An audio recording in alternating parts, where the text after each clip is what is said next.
All right, thank you so much, guys, for coming today. We're doing our last lecture today, lecture 20, which we're going to talk about cranial nerves. There's 12 of them. We kind of touched a little bit on them earlier on, and we talked about how 10 of them arise from the base of the brainstem, all right, and only 2 of them don't, which is the olfactory cranial nerve number 1 for smell, and the optic, which is sensory for sight. They arise from under the cerebrum. So we'll talk today about the functions of these cranial nerves, which you had problems within the module in terms of matching the function and the nerve. All right, and we will also do the Roman numeral notation for this. It's only 1 to 12, right? I want you to name them with the Roman numeral notation, okay? Also we'll talk about the opening through which that cranial nerve exits the cranium, okay? Remember when we did the skeletal system, we were learning about all those little holes on the cranium, and you were thinking, oh my God, what do I need to know this for? Well, you got a reason today, okay? And then we'll also talk about the consequences of lesions that occur, when something happens, like today your phrenic nerve is acting up. We'll talk about what happens when one of those nerves is injured or something happens to there's a lesion. And you pretty much know it because you know the function of it. You definitely know what happens when something is wrong with it, right? So those 4 things I need you to know: the name of it with Roman numeral notation, and then the function of it, the opening through which it goes, and then the consequences of lesions. So when I ask in the exam, I'll ask you to list all 4 of those for each of them. Okay? All right, so very good. Because there's like 12 of them, so so there's like a little mnemonic that you could use to learn these nerves. So the Roman numeral notation is not that hard. If you watch the Super Bowl, you see they use Roman numerals. I'm a big fan of that. Okay, that would be 5, right?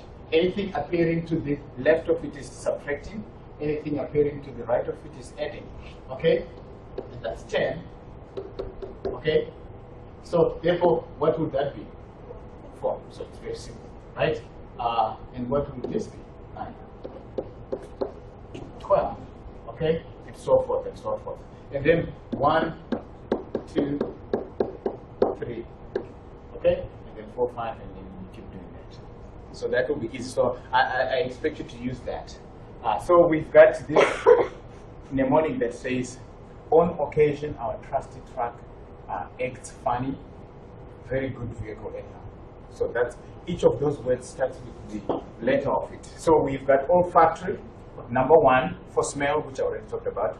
We got the optic, number 2 for sense of vision, and then oculomotor, number 3. Oculomotor controls muscles of the eye, number 3, and then trochlea.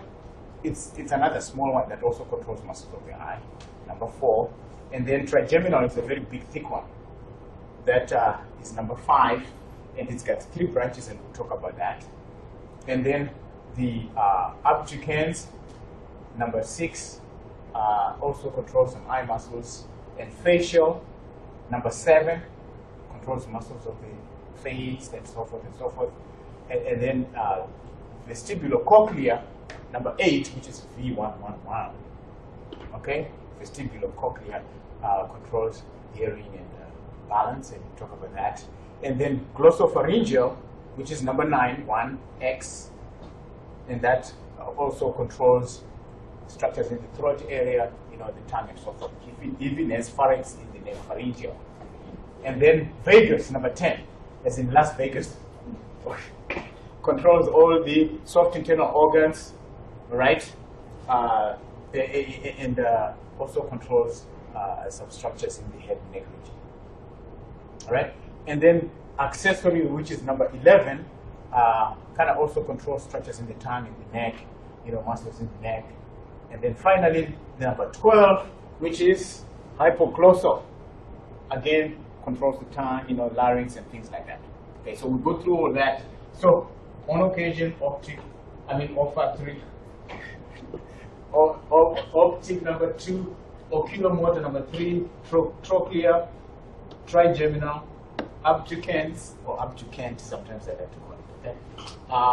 Facial, funny, very vestibulocochlear, and then glossopharyngeal, G, vagus. So I'm going to need you to know them in that order and with the Roman numeral notation. And when I ask about it in the lab, I need for you to give me all those 4 details I talked about. Roman numeral notation, name, function, and consequences of lesions.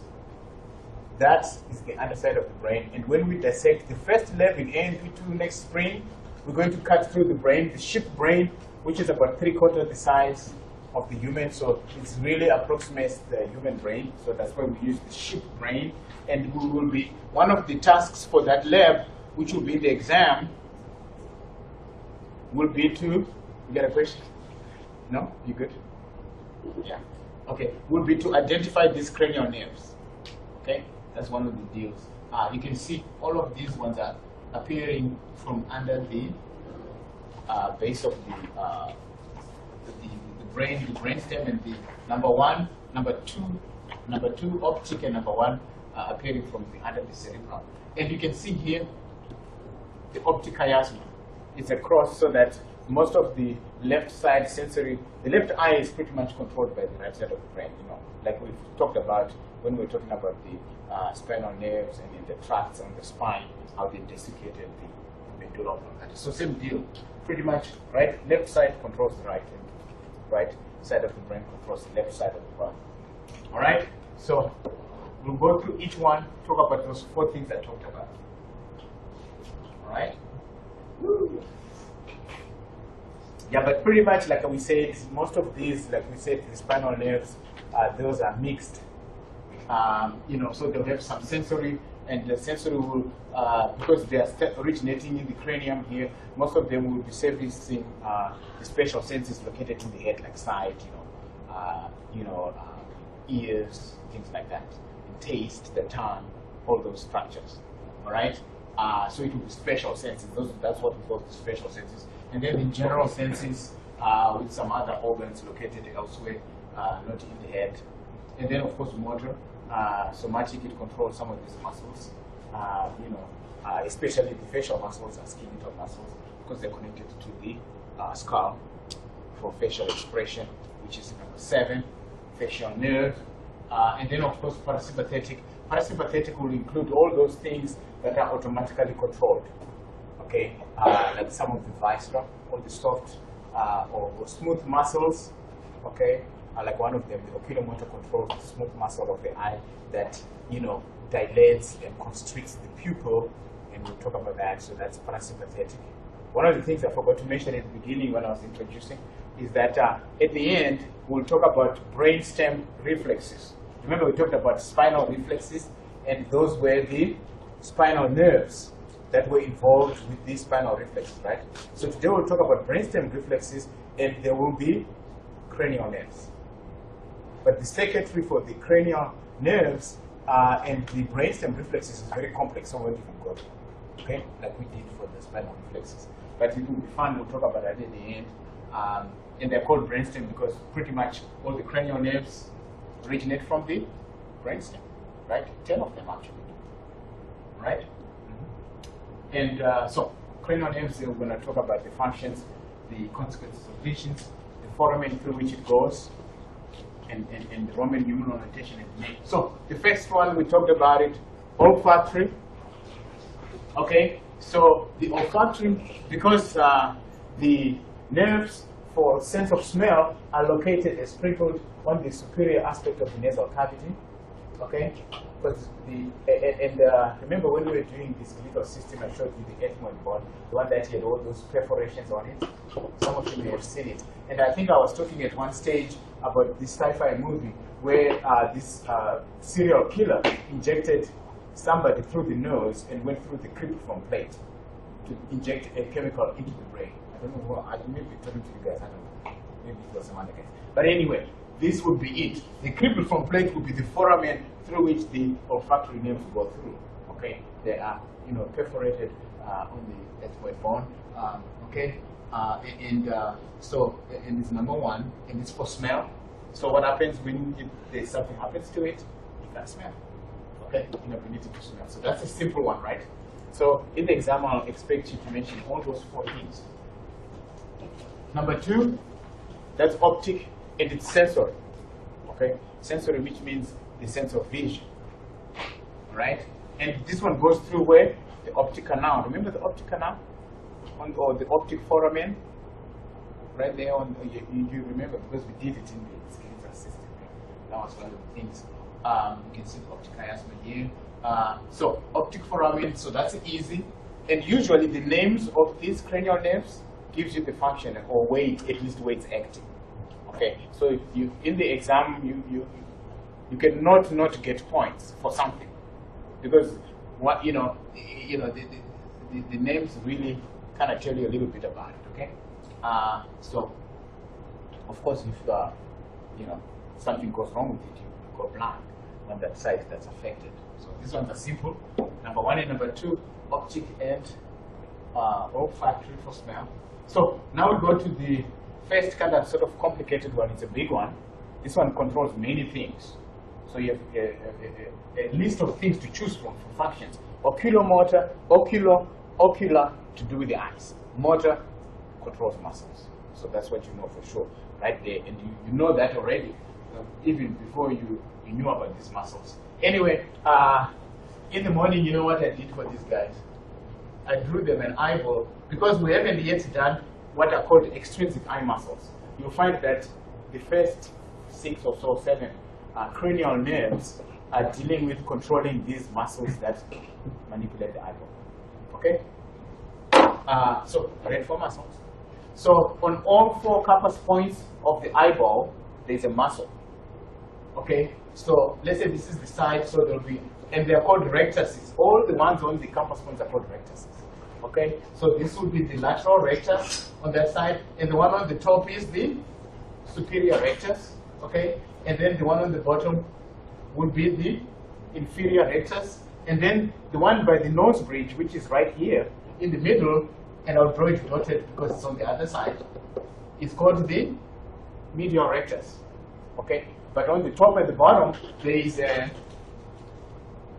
starting from the lateral side going down there's an oblique called the inferior oblique that goes like that.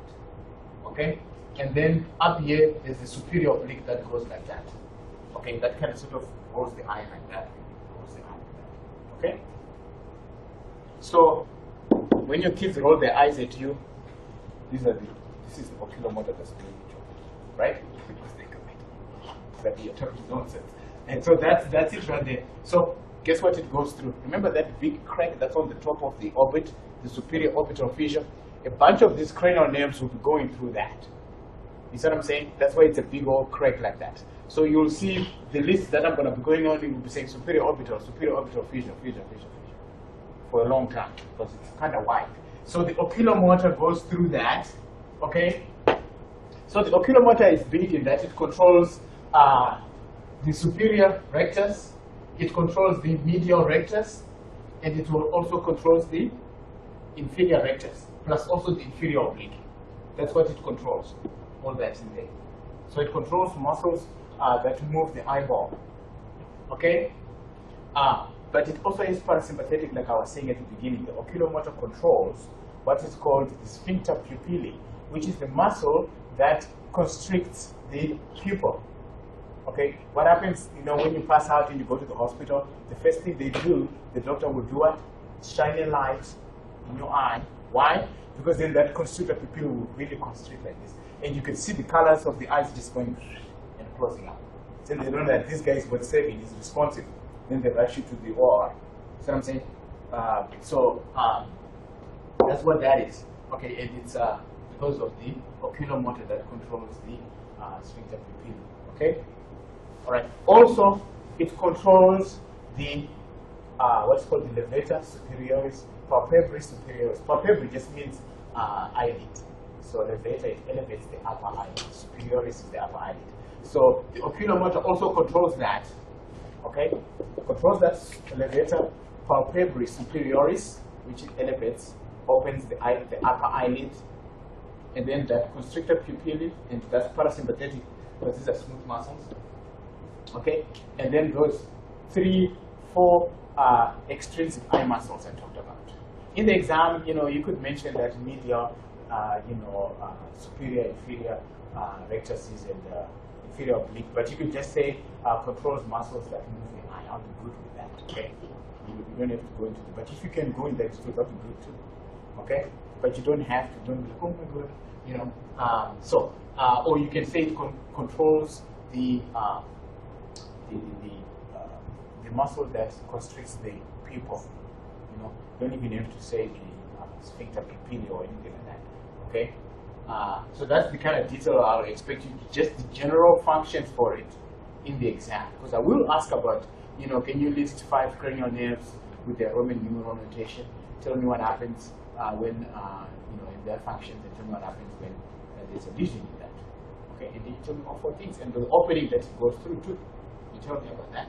So you can imagine, based on what it does, what happens when there's a lesion on this cranial nerve.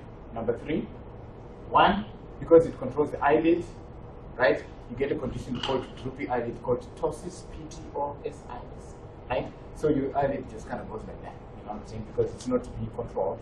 So, and then your pupil dilates, because it controls the constrictor muscles.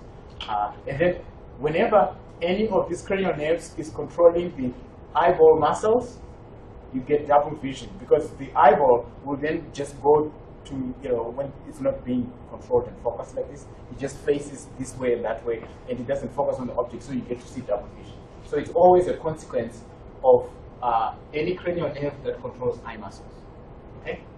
So we said a lot about here. Usually in the exam I expect you to mention 1 or 2 functions for each of these cranial nerves.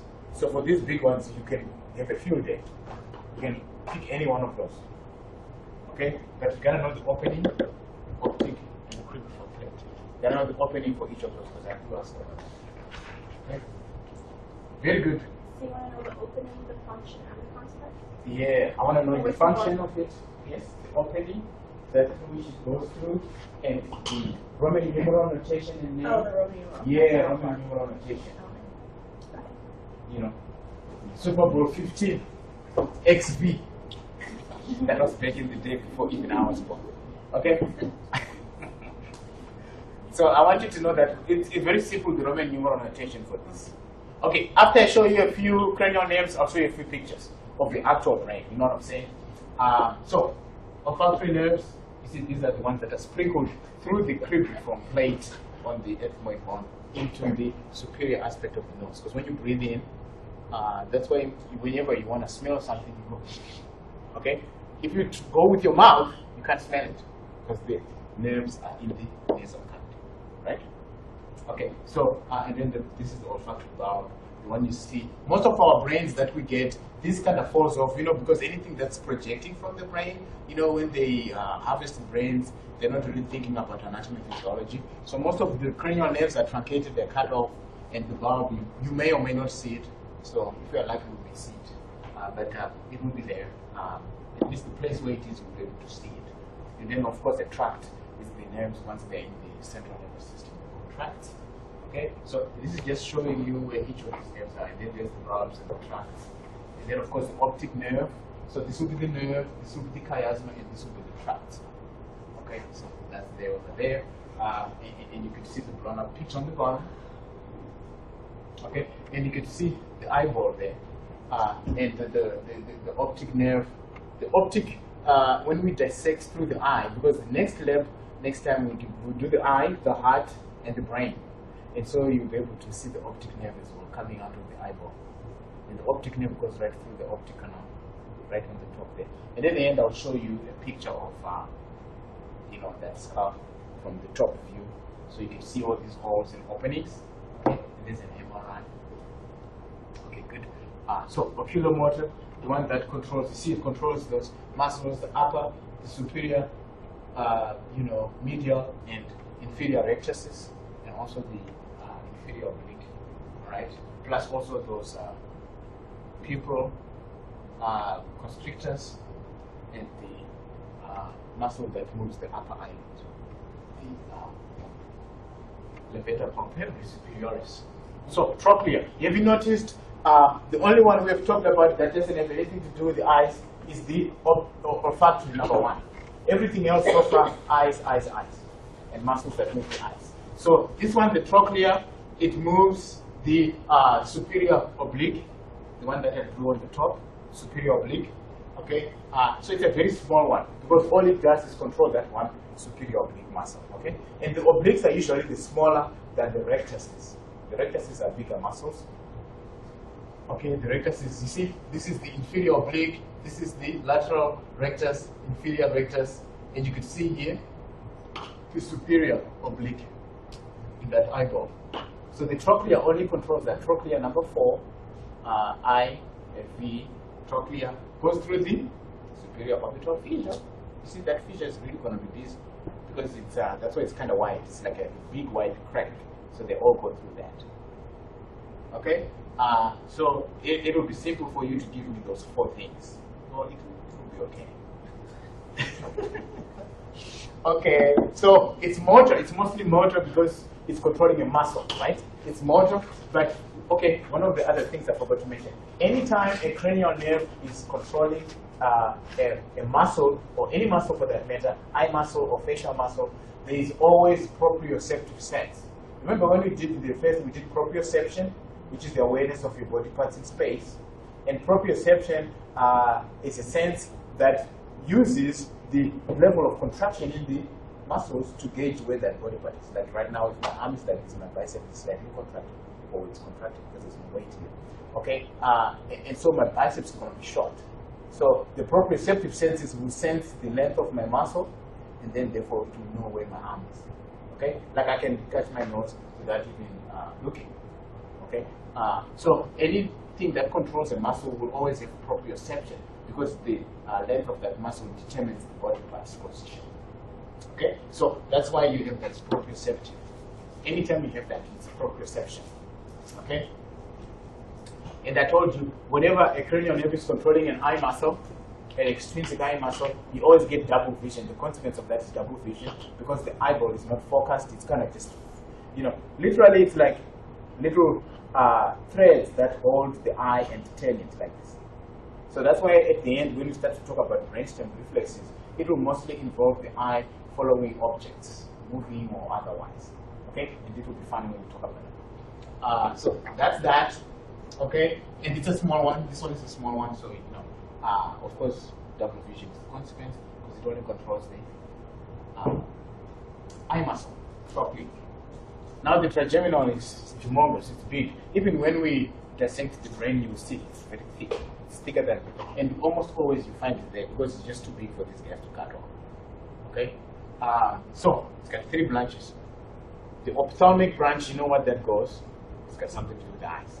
Okay? So it will have sensory to the eyes and the eye surface, the cornea, like when you have something in your eye, it's irritating you. The trigeminal is sending that sensory information to the brain. Okay, so it's got the ophthalmic and it even has its own opening. Okay, goes through the superior orbital fissure. You see what I'm saying? Then the maxillary branch, which is in the bit, which controls the upper jaw. The maxilla is the upper jaw. All right, the maxilla, the teeth, the gums of the upper jaw, all controlled by the maxillary branch. It goes through the foramen rotundum. Remember those rotunda foramen? One day that's close to the eyeball. You know, when you go up on that, and I'll show you the picture at the end. And in the morning I said I was going to bring myself that scarf so that I could show you those holes as we go. I forgot again. Sorry. And then so that's the foramen rotundum. And then remember the foramen ovale. That's what the mandibular branch, which controls the lower jaw, the lower teeth, sensory, okay, and also the gums for the lower. So we see all that. And then so that's the trigeminal, mandibular, and it goes to the foramen ovale. That's the oval shaped one that has a big one. So it controls all these things, and it will control also the face, the skin of the face on the top. You see where it's covered pink would be the ophthalmic, and then the face here would be the maxillary, and then the lower jaw. Okay. On top of that, it controls the muscles for chewing, like the masseter, the temporalis, and so forth. So it's involved in mastication. Sometimes in the exam, one of the multiple choice questions is like, okay, this cranial nerve is involved in mastication and chewing. Mastication we use it as more fancy. We want to say chewing, but you know that it's chewing, okay? And then I'll list a bunch of cranial nerves, and then you say trigeminal. That's one of the multiple choice questions. It really counts a lot. So trigeminal, it does a lot of things, but it's also involved in chewing, which is mastication, okay? Because it controls all those muscles, okay? The temporalis, the pterygoides, and the masseter muscle for chewing, okay? So what happens when something goes screwy with this? Then you have kind of sort of a lockjaw situation because it controls the jaws, the muscles that move the jaws. You know what I'm saying? You could have that. You could have, intense pain disorders because it kind of controls all these, the teeth as well. Especially when you go to the dentist, one of the things they do, they can numb the trigeminal nerve straight up, and then it will numb the whole maxillary completely, so they can work on any tooth. But then sometimes when they would have to do like the lower jaw, they may have to do individual teeth. You know what I'm saying? But if you knock it out, you knock out most of the all the maxillary teeth. Okay, so if they're gonna do an upper jaw, they can do that. Work on your upper jaw teeth. Okay, so that's that. So clenching of the jaws, since lots of tactile sensation in those parts that are controlled, so consequences of lesions. And the consequences of lesions really are based on the function. So if you learn the function, you learn the foramen through which it goes, you learn the Roman numeral notation and the name, the consequences of the lesions will be simple, right? Because if you know the function, voila, you know exactly what happens when something is wrong with it. Okay, so trigeminal is another thick one. Okay, and then I'll show you a couple of pictures.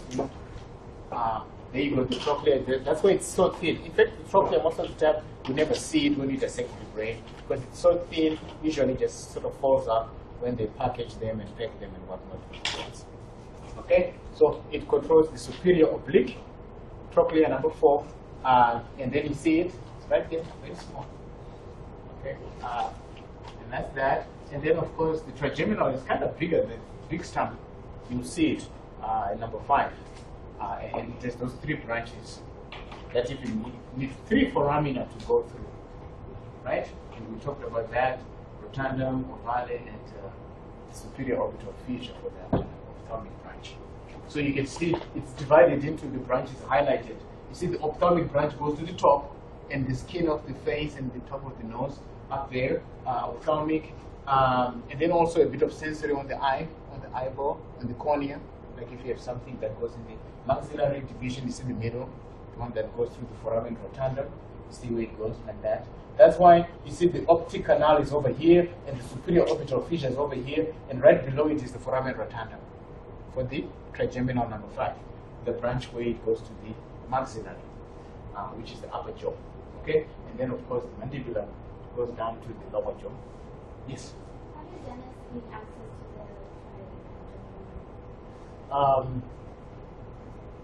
the That's a good one. But if you, it kind of starts here, the root of it. Did you see on the previous slide?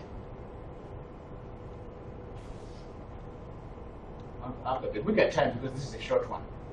Do you see where it's at? Up here? Kind of like, you see where the jaw goes up here? So, yeah, that's a good question. They would get access of it internally. You know what I'm saying? Through the upper jaw, they go to the back to your wisdom teeth, and they go up like that. You have to know your anatomy well, of course. And they'll test first. Is it not painful? Are you numb yet? Before they go ahead and yank it out with the screwdriver, with the pliers. No, they use better tools than that, I promise you. Don't be afraid to go to the dentist. You might be freaked out. You're like, oh my God, I'm not going to go there. You know, like those commercials they show when they're doing, I don't know what commercial it is, and they use a wasp is watching. Because they're trying to do 2 things at one time. It's a commercial for something. Anyway, I don't want to advertise for them. Let's go for them. So where were we? We finished with that, right? We did the mandibular division and so forth. Yeah. Yeah. So that's a good question. I think it's up here. They go inside to the upper jaw and they can access. It's not the nerve that affects the shingles. Shingles will affect almost anything because shingles. Don't they have to? Well, yeah, if it happens to be the nerve that's affected, but shingles can affect any nerve. You get it when you get older because the smallpox virus, especially the guys from Guam, from back in the day when the smallpox, if you had it, the virus is in you. And that smallpox virus later on, when your immunity goes down a little bit as you get older, you get shingles. And it attacks the nerve, so you can imagine the pain, the intensity of the pain, because that nerve will find like what Suez is doing right now. Funny, it's not pain, it's probably annoying.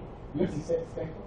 Yeah, you see, because that nerve is really irritated. So the smallpox virus will irritate almost anything. If it happens to be that nerve, then you feel pain there, and it will be really bad. And it's not as if you usually get it when you're older. I have a friend that's 27. Exactly. That happens. I know some people who get it too at a young age. It's something that just sort of happens freakish, for young people, So yeah. It's just something happened and they are predisposed to it. It may be some sort of immune function that they have and they attack their own nerves or whatever. It could be anything. But normally, yeah, for the most part, it happens. It's more prevalent in elderly people. Yeah. So whatever nerve is affected, it will be painful right there. And it's really painful. People who have had it, my uncle has it and he does, he takes some, did I skip? No. So this is where we are. And here we are on the abducent.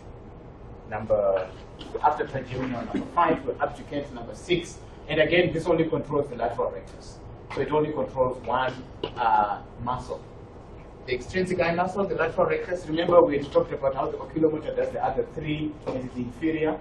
And then the other one, the trochlea, does the superior oblique. So this one does the last one, okay?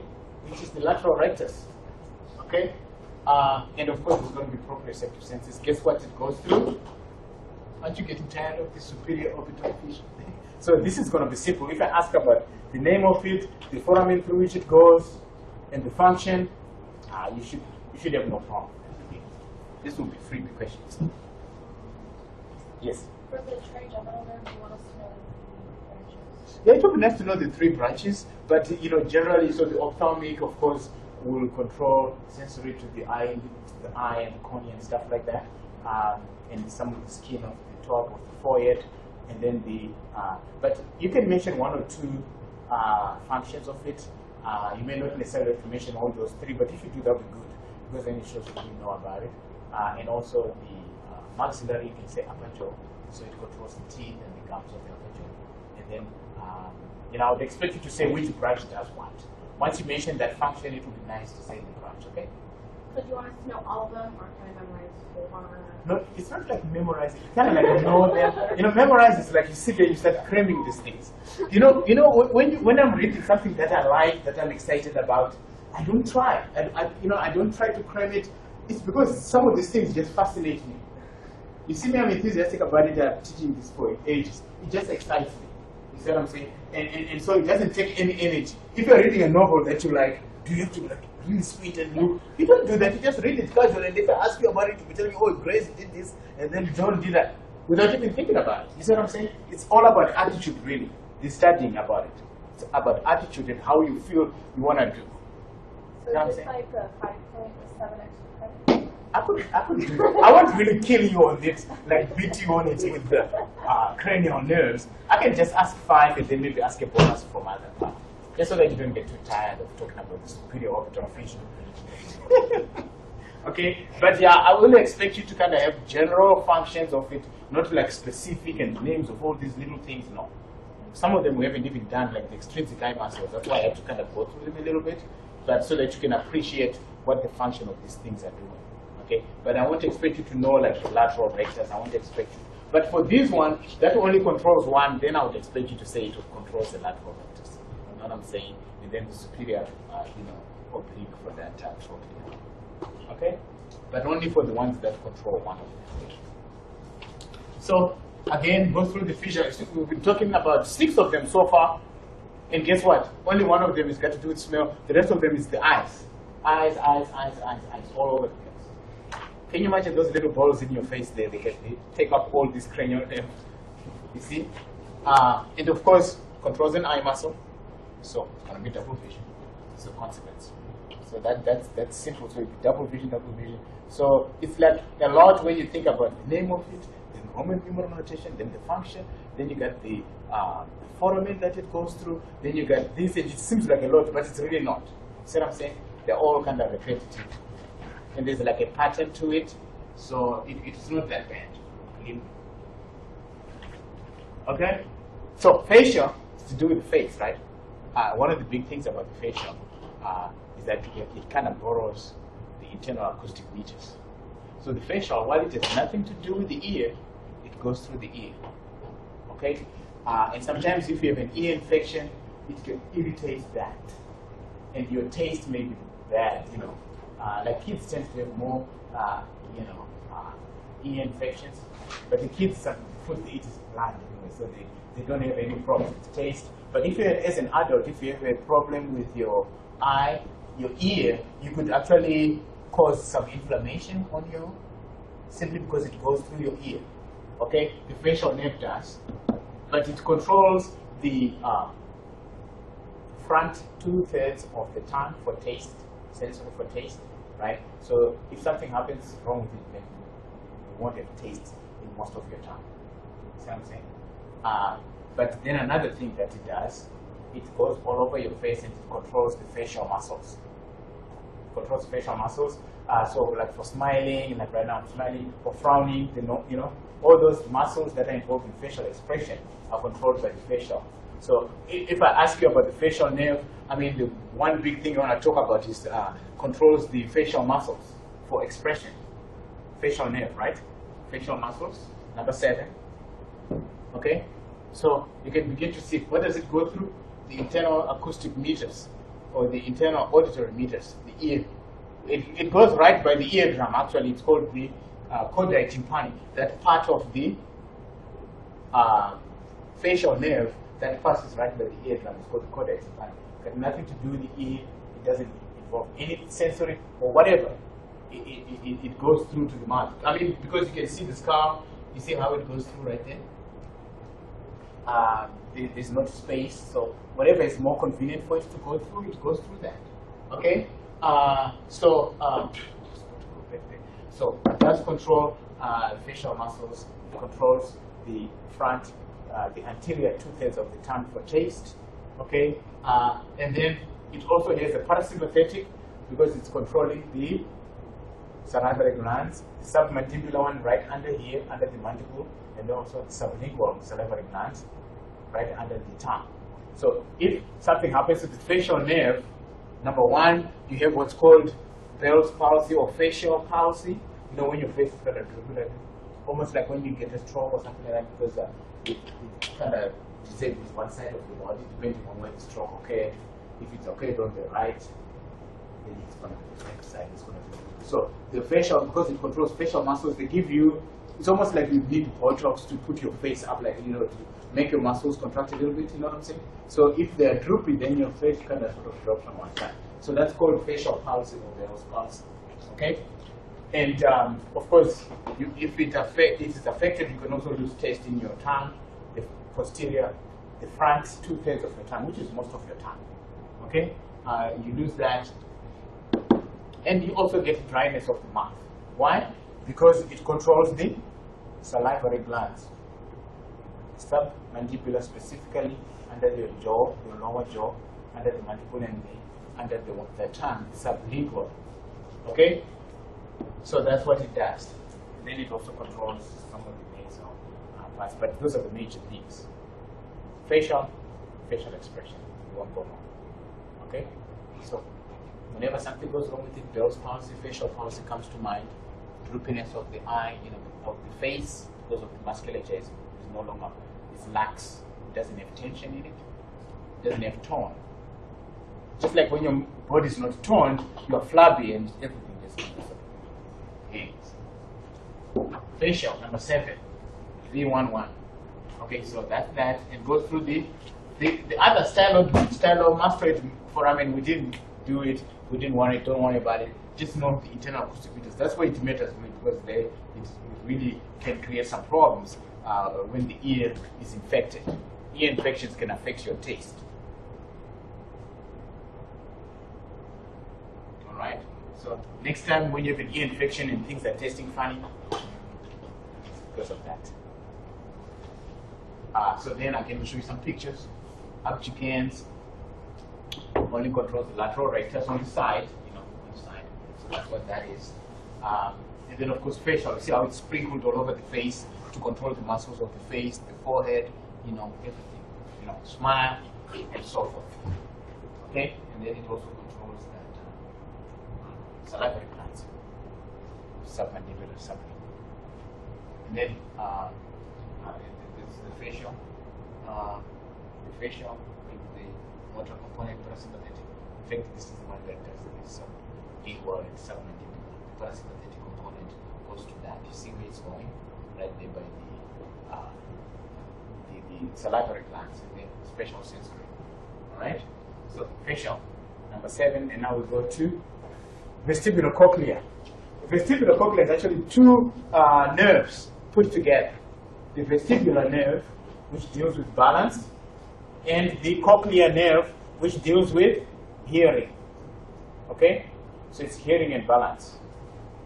Okay? And look where it goes through. Because it's going to the ear, it's going to be the internal acoustic meters.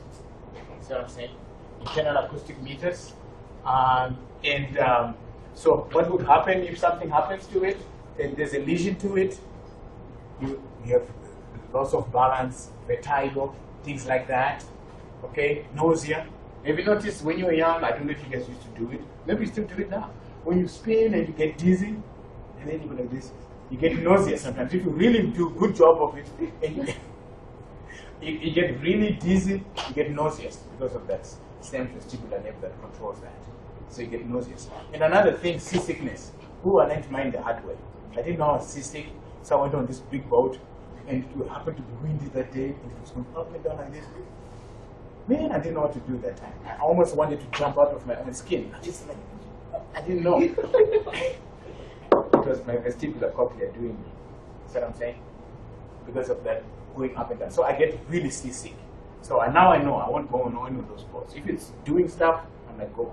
See you later. I'll do like Jesus, walk on water.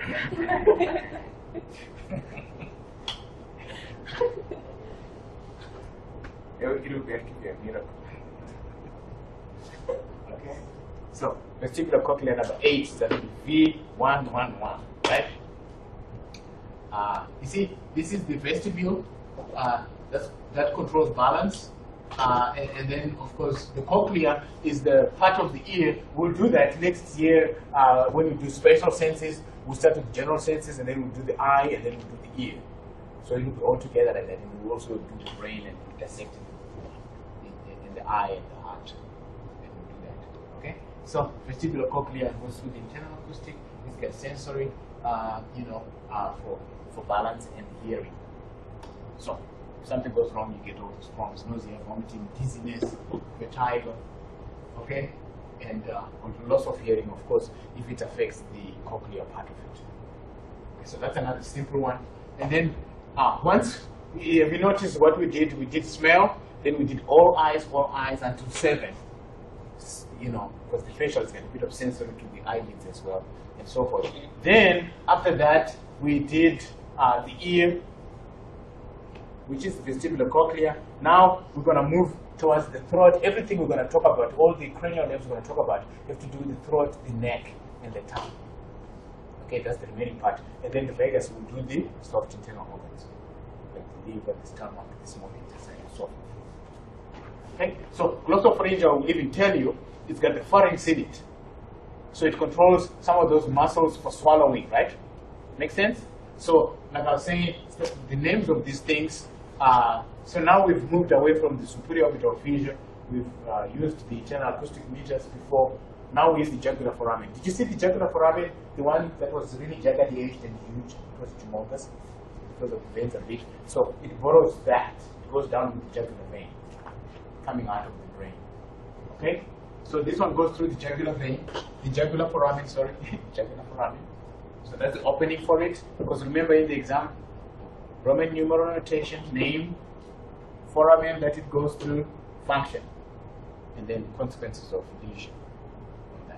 Okay, so glossopharyngeal will do the pharynx. It will do the pharynx, which is the throat, and there it is right there. So it will control.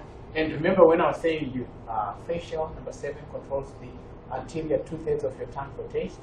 Well, glossopharyngeal will do the posterior 1/3 of your tongue for taste. Okay, so if something goes wrong with it, you lose taste in about 1/3 of your tongue, which is not a biggie. Okay, because you use most of it. In fact, you roll most of your food on the front of your tongue. Usually, rarely do you take it all the way to the back, posterior 1/3, because then you probably be swallowing it. Right? You know what I'm saying? So if you lose this one, your taste it may be affected a little bit, but not too much. Okay, but the facial one will really do it because it's the posterior 2/3. You lick everything with your front of your tongue. So that will be this side. It won't go to the back. So this one would affect just by a little bit. And then it controls motor to the muscles of the pharynx, right, and so forth. So it's going to be involved in swallowing because of that. And then whenever it controls any muscle whatsoever, it's going to be proprioception to that sense. Proprioceptive sense will tell you the position of your tongue, or your throat, everything, all that's in there. Okay, so there's going to be proprioception there for pharyngeal muscles, and then parasympathetic. Remember, the only other salivary gland I didn't mention, because I did mention the submandibular and the sublingual. The only one I didn't mention is the parotid, which is the humongous one. It's big, and that one secretes the salivary amylase. That's controlled by this one, the glossopharyngeal. Okay, see, that's what it is. Okay, because you've got 3 salivary amylase, salivary glands, parotid, submandibular, and sublingual. And again, when we do the special senses next term, that's the first thing we're gonna do. So, okay. All right. So consequences: difficulty swallowing, taste a little bit in your tongue. Okay. Decreased taste. So the lesions are simple for this one. Glossopharyngeal tells you what it does. You just have to remember it goes through the jugular foramen. Okay. That's what that is. And then I show you pictures again. Okay. So this vestibular cochlea, it goes through the internal acoustic meters because it's really to do with the ear this time. It's not borrowing like what the facial did. Okay, it will go into the vestibule and also the cochlea. All right, there you go. And then what we got here, the glossopharyngeal, number 9, 1X, and that one, of course, you see how it's going down the jugular foramen, going down like that. And there's one that borrows the foramen magnum, and it will just go right by the spinal cord, because it's the spinal cord that goes through the, see what I'm saying? And for the most part, if you're having difficulty deciding which opening it goes through, just sort of, and you know the function of it, you can kind of guesstimate with good precision, which opening it might use. You know what I'm saying? Based on your knowledge of those openings, because you know those openings from your skeletal system studies. Yeah. There you go. Okay, moving right along. Vagus, number 10, my favorite, lies in Las Vegas. It controls most of the soft internal viscera, the lungs, the stomach, the liver, the small large intestine, the kidneys, all that. So it controls parasympathetic to the thoracic and abdominal viscera, soft internal organs. All right, but then it is also sensitive to the pharynx and larynx. What does that tell you about these remaining cranial nerves? It's got to do with the throat, the tongue, and this. That's all. So that's all that remains. Okay, so it controls those larynx muscles to do with the voice as well. So the larynx is the voice box, right? So if something's wrong with it, hoarseness of the voice, because controls the larynx and the muscles there, and then it controls some of the structures involved in the closing up the openings into the throat, like the uvula closes the posterior ears, because your nose opens to the back of your throat, right? The posterior nares are closed by the uvula, and that's controlled by that. So if something is wrong with this nerve, the uvula will be in a wrong position, and it's no longer closing those. So if you were eating and something's wrong with that, that flap will probably be not closing these posterior nares, and you can get food in your nose. See what I'm saying? Because it controls that uvula which flaps, the flap that closes up the posterior nares. See what I'm saying? Because the uvula deviates, and then you have problems with that. Okay? And it goes through the jugular foramen again. It borrows the jugular foramen. So we haven't really talked about a lot of these openings, right? Most of the time we were talking superior orbital fissure because it's a big old crack that's up on the top part of the orbit. So it takes many of the cranial nerves. The optic, of course, goes through the optic. The olfactory bulb doesn't, it goes through the cribriform plate. So it's not a lot to really digest. Okay, and then of course the viscera in the controlled by the vagus. So all the digestive activities and things like that, you know, and also the lungs, breathing, and so forth. All right, so accessory, we're almost done because this is number 11. Again, it's got to do with this area here.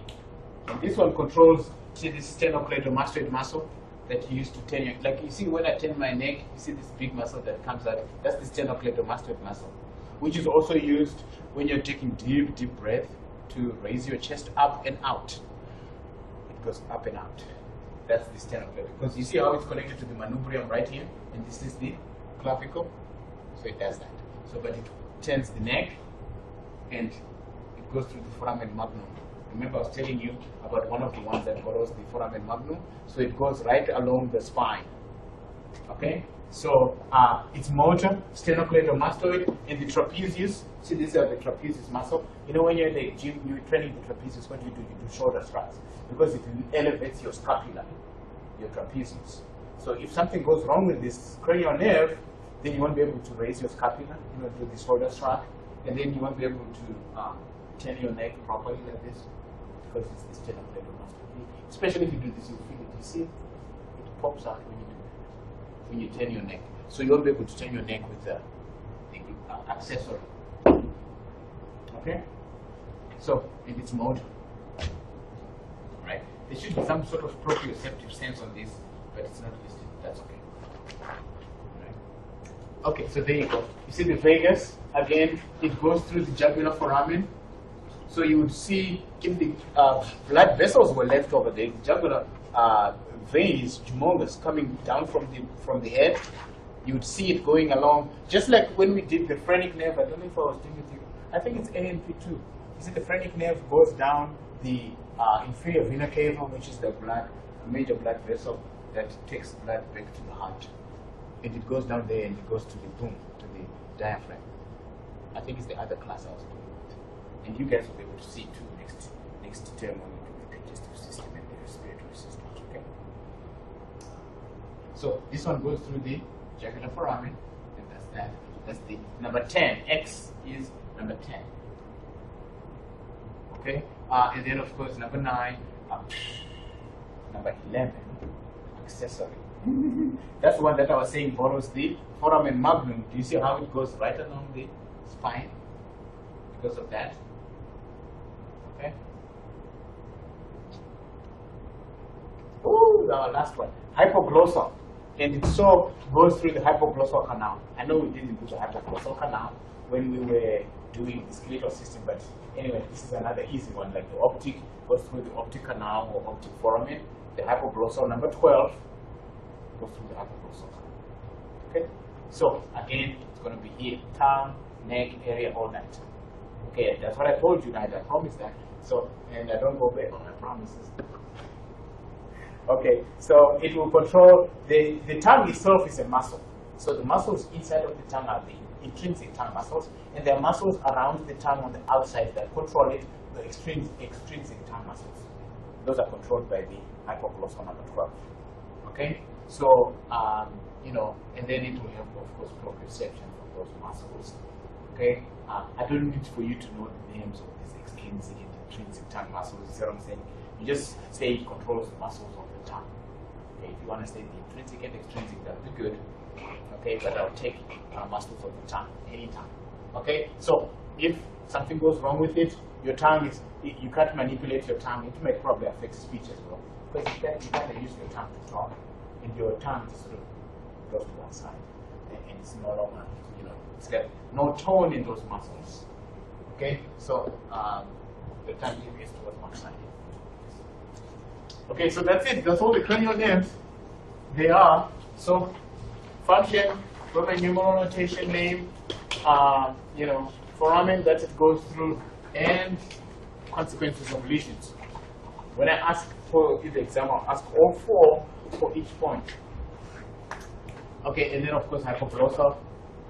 See how it goes alongside the spinal cord, because it is the foramen magnum that it uses to go down. Okay, all right. And then I put this because I showed you when we were talking about the skeletal system in the lab. This is, you can pick some of the openings that has, cranial nerves that go through them and so forth. You know what I'm saying? Jugular foramen and so. But it lists pretty much all the blood vessels, nerves that come out of the head. That's why you have a whole bunch of those openings to let blood vessels, nerves and so forth in and out. Okay, and then what did I say? I was going to hook you up with this. That's why I wanted to bring my scarf so that I'll be showing you. See where it goes through right there? See, there's the optical now, right? Remember that? And then there's the foramen rotundum through which that maxillary division of that oculomotor goes through. And then foramen ovale, see down there, right? That's where the mandibular division goes through the cranial nerve, right? And then of course foramen magnum. All right, so you can look at that later on. So I told you I was going to talk about brainstem reflexes, okay, which are, involve those cranial nerves. The spinal nerve, spinal reflexes we talked about involve the spinal nerves. Okay. These ones involve the brainstem. And remember last time when I was talking about the brainstem, what did I say about the brainstem compared to like the cerebrum? What did I say? What did I say about the brainstem versus like other major parts of the brain? Like this? Yeah, it used to be good. But the brainstem, a small part is nicked, you might just, it could be fatal. Because, so one of the things they do is to see if you get brainstem reflexes. That's a sign to show, whether the brainstem is still active. Okay, so if none of those reflexes are working, which we're going to talk about in a little bit, I'll tell you about the brainstem reflexes. Some of them are actually fun. They know that your brainstem is kind of on its way out. It's non-functional. And that could really cause problems for you because the brainstem kind of controls everything to and from the upper parts of the brain. Okay, so because once you don't have that, remember the medulla oblongata, that's where the respiratory center is, and you can't have that controlled breathing. You pretty much could suffocate because you're not breathing. See what I'm saying? Because if you're not having that controlled breathing in and out, then boom, you're done. Right? You suffocate because you're not getting oxygen. So they would have to hook you up to oxygen and be supplying that. So that's one of the deals that when you have this, you're brain dead, and you have to be supported by a machine. Okay? And then, anyway, one of the things I ask about in the exam are brainstem reflexes. Okay? I'll say, can you give me an example of these brainstem reflexes? So I'll talk about that. Okay? So the brainstem includes these cranial nerves, and I said the networks for these reflexes are very complex, so we won't go into that. But whenever your eyes follow a flash of light or a sudden, touch or sound, like so I'm going to give you those examples. So brainstem reflex examples.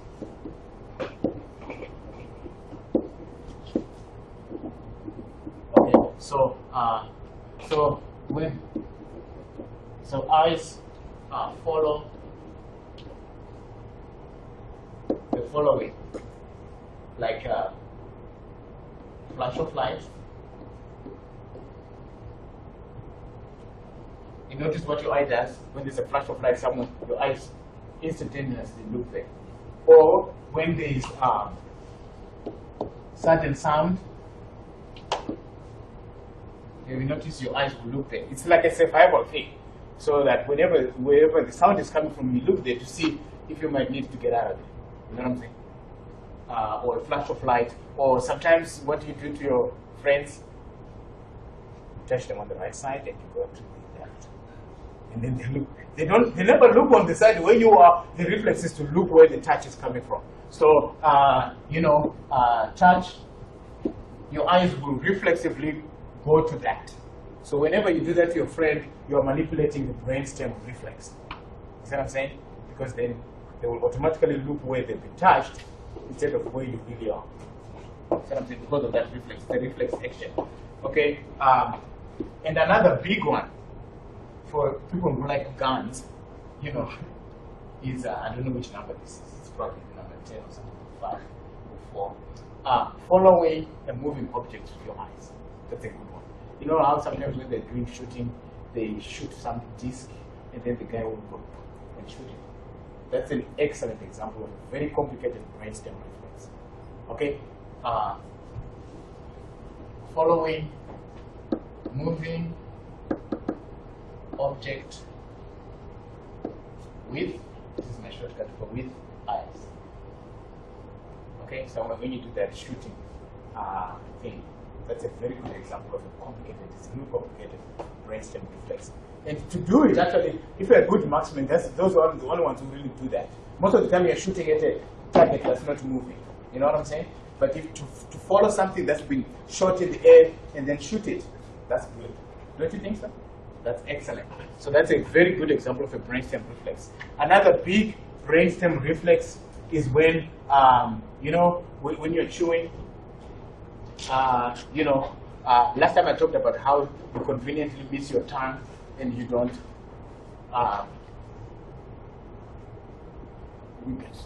It's 2 minutes. And you don't bite on your tongue. Okay, so the brainstem reflex that's involved with that is that when you're chewing food of different consistencies, have you noticed how when you don't slam your teeth very hard against each other that they can crack? Because your reflex will know, the brainstem reflex will know the consistency and the hardness of the food so that it doesn't put too much pressure. You see what I'm saying? If you're chewing a soft food, you don't go chewing hard. You don't do that. If you're chewing maybe a carrot, maybe because I eat carrots every day, they're a little hard, so you apply a little bit more pressure. Okay? So that's a brainstem reflex that lets you chew food of different hardness without braining and cracking your teeth. That's another brainstem reflex. Okay, guys? All right. So thank you so much. I appreciate it. We are done here. And I will see you in a little bit in the lab. We'll meet at 1:02 or 10:02 or what? We'll meet at 5? Or so.